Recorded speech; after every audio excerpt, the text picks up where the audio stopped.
Imagine sitting down for your favorite meal, whether it's a spicy Indian curry, a rich slice of chocolate cake, or a steaming cup of morning coffee, and realizing that none of it would exist as you know it without one single, world-altering event.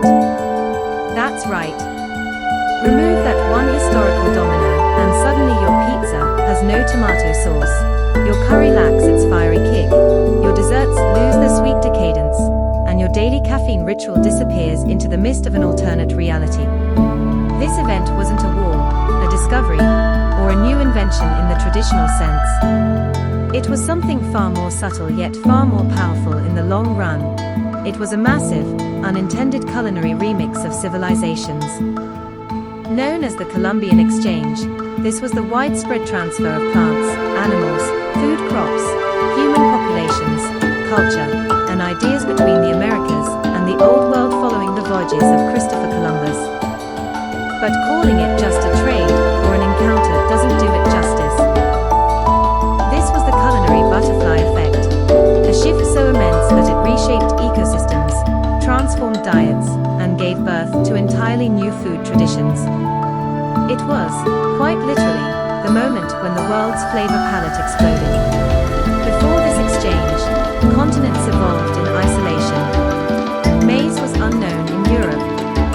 Potatoes had never touched an Irish plate. Turkeys were exotic creatures no European had ever roasted. And the Old World, it had never tasted a tomato, chewed on a chili pepper, or melted a piece of pecan into heavenly delight. But once this exchange began, the globe became one giant, interconnected kitchen, and the dinner table was never, ever the same again. The Columbian Exchange wasn't just a moment in history, it was the beginning of a new global rhythm. After Columbus's fateful voyage in 1492, the world entered an era of unprecedented biological and cultural fusion. Plants, animals, people, technologies, and even pathogens began crisscrossing oceans, linking continents that had evolved in total isolation for thousands of years.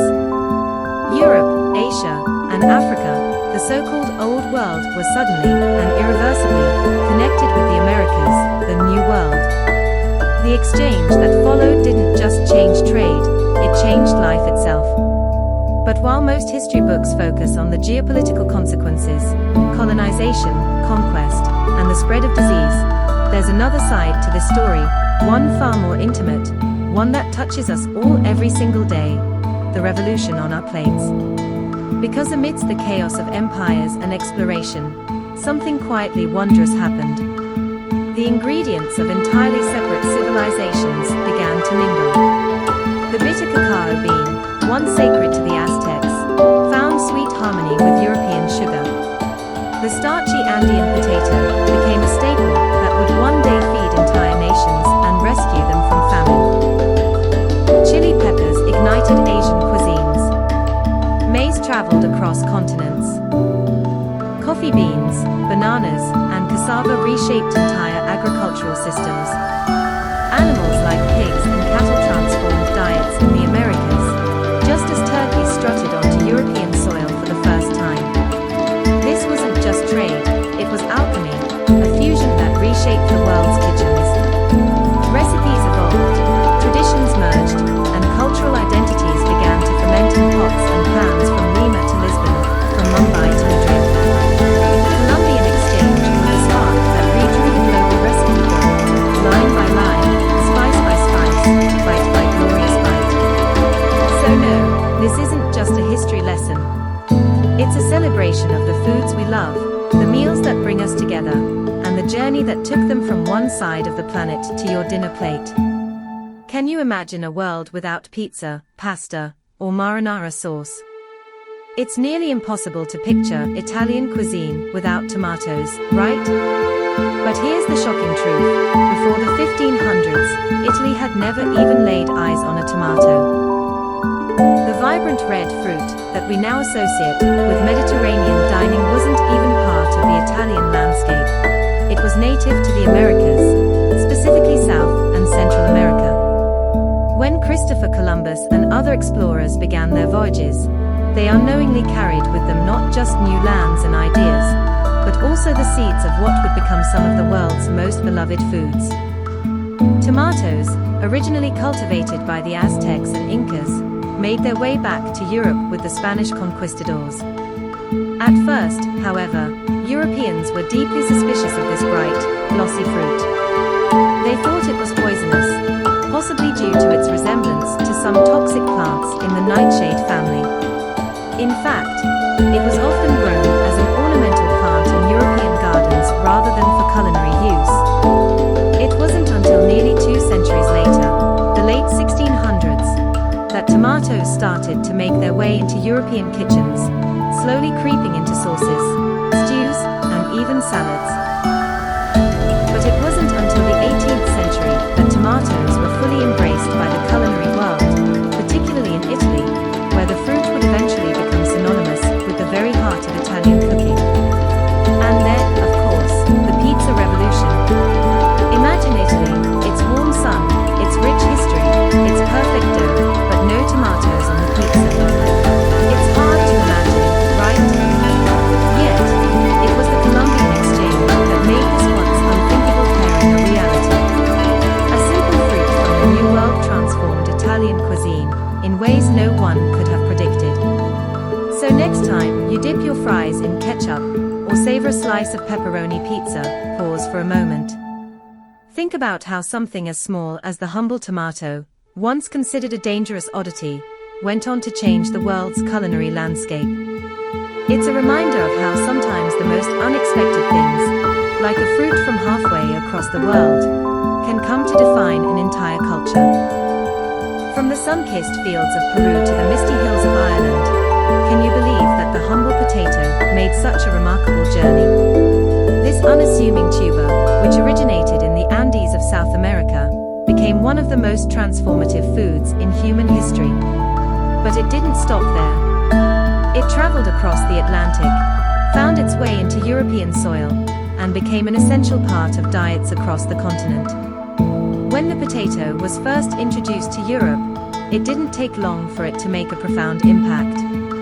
It was cheap, calorie-dense, and incredibly easy to grow, a perfect crop for European farmers looking to feed growing populations. Unlike wheat or oats, which were vulnerable to the whims of the weather, potatoes could thrive in a variety of conditions and even poor soil. This made it an essential crop for survival, especially in places like Ireland, where the potato quickly became a staple food. For millions of people, the potato wasn't just a food item, it was a lifeline. In fact, the potato revolutionized European agriculture. It allowed farmers to feed more people, more efficiently.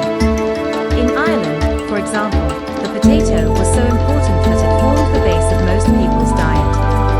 Imagine a world without it. No Irish stew, with its hearty potatoes alongside meat and vegetables. No Russian vodka, traditionally made from potato starch. And perhaps most shocking of all, no McDonald's fries, the global fast food icon we now take for granted. But as much as the potato transformed diets and economies for the better, it wasn't all sunshine and golden fries. The potato also played a much darker role in history, particularly during the Irish potato famine in the mid-1800s. The Irish population had become so dependent on this single crop that when a devastating potato blight hit in 1845, the consequences were catastrophic. Famine spread across Ireland, claiming the lives of over 1 million people and forcing millions more to emigrate in search of food and survival. The tragedy of the Irish potato famine is a somber reminder of the dangers of relying too heavily on a single crop. The potato's abundance had once been a symbol of prosperity, but when disease struck, it became a tragic metaphor for vulnerability.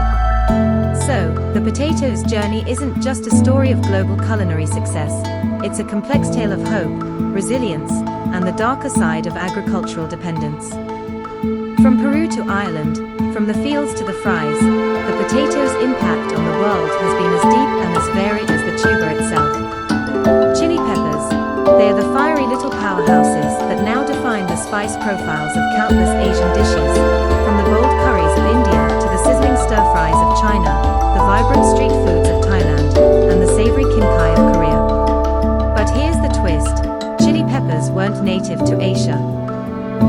They actually came from the Americas, carried across the globe thanks to the Columbian Exchange. And once they hit the shores of Asia, they did something incredible. They set the entire continent on fire. Hot pepper hash. Before chili peppers arrived, Asian cuisines were no strangers to pungency.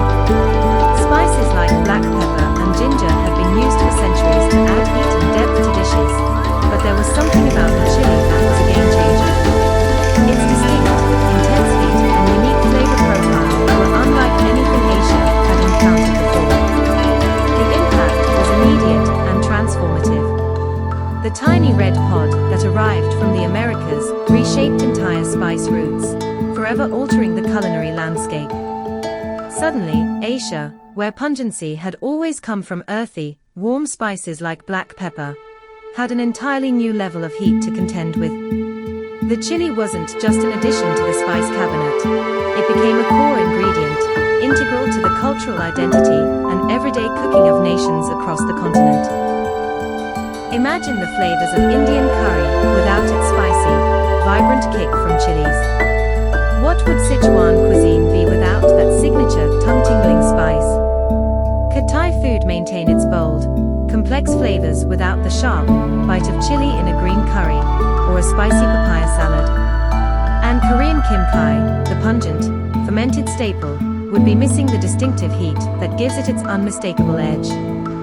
Chilies didn't just change the food, they changed the entire culinary ethos of Asia. What started as a single plant from the Americas created new trade routes, new cooking techniques, and new ways to experience food. Chili peppers are now so intertwined with Asian cuisine that it's almost impossible to imagine these cultures without them. That one tiny, unassuming pod didn't just change dishes, it transformed entire cultural identities and became a symbol of the power of the Columbian Exchange in reshaping the global culinary landscape. Next time you feel the heat of your favorite spicy dish, think about how that fiery sensation was brought to Asia from thousands of miles away, and how it sparked a culinary revolution that continues to shape the food we eat today. Let's dive into one of the world's most beloved obsessions, chocolate.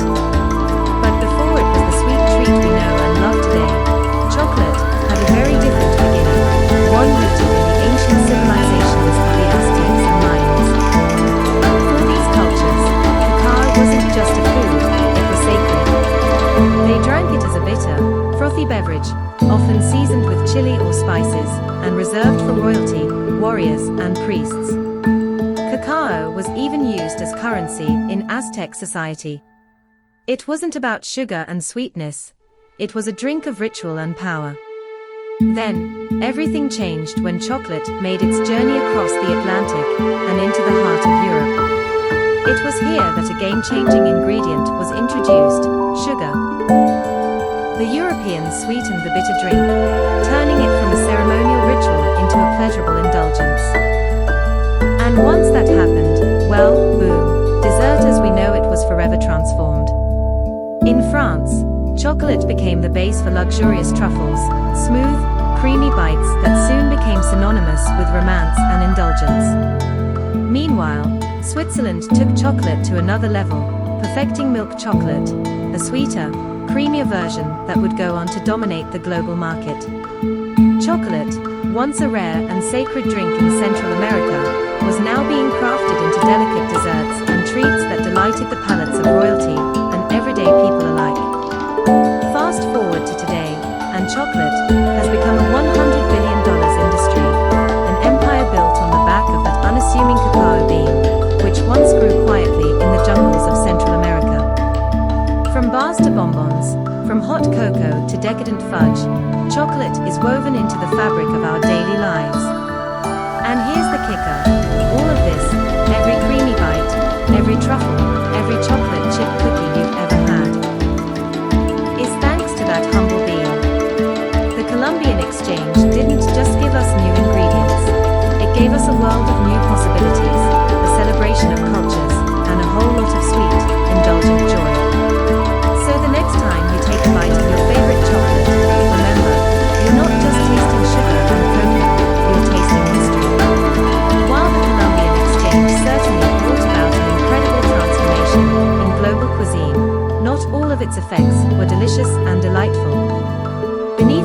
fragrant spices, the sweet chocolates, and the savory ingredients, there lies a darker, more troubling history, one that's tied to the very plantations that produce the foods we enjoy today.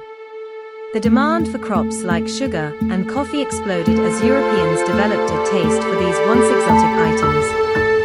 But as their desire for these goods grew, so did the establishment of colonial plantations, especially in the Caribbean and South America. These plantations were run on an unimaginable scale, and they were powered by the forced labor of enslaved people, who were torn from their homelands and shipped across the Atlantic in the transatlantic slave trade. Imagine that every sip of coffee you enjoy, every spoonful of sugar you stir into your morning tea, comes with a history of exploitation, suffering, and unimaginable hardship. Coffee, sugar, and other commodities became part of a system of labor that relied on human suffering for profit. The plantations that grew these crops were not only centers of agricultural production, they were sites of violence, dehumanization, and slavery that left deep scars on history. As we sit in modern cafes, sipping our cappuccinos and enjoying our lattes, it's important to remember the bitter history behind the beans we hold so dear. The coffee we drink, the sugar that sweetens our desserts, and the very global trade routes that brought these goods to our tables have roots deeply intertwined with the enslavement of millions of African people. Their labor made the sugar plantations and coffee farms flourish, but it came at a steep price, the cost of human lives and dignity.